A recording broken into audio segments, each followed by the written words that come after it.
તેથી મુસલમાની રાજાએ એટલું કીધું કે તને દુઃખ પડે તો તારી સામુંડા આવે.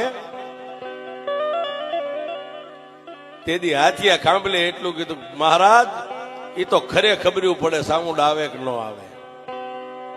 અને તેથી મુસલમાની રાજાના મોઢામાંથી હુકમ છૂટી ગયો જાવાને ફાંસીના માસડે સડાવી દીધો. આજ મારે એની સામુંડ ને જોવી છે, એની સામુંડ કેવડી છે ને કેમ આવે છે એ મારે જોવું છે.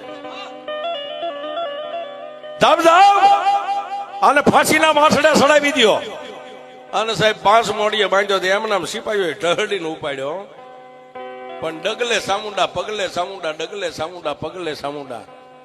અને ફાંસીના માસડે સાહેબ આમ લટકાડવાની તૈયારી, ગાળીઓ આમ ડોકમાં નાખ્યો ને ત્યારે એટલું કીધું કે એ કાળા મોની ધણિયાણી, તારે મને આ દી દેખાડવા હતા ને તો તારે ગીર સુધી તારે મને લાવવો નતો.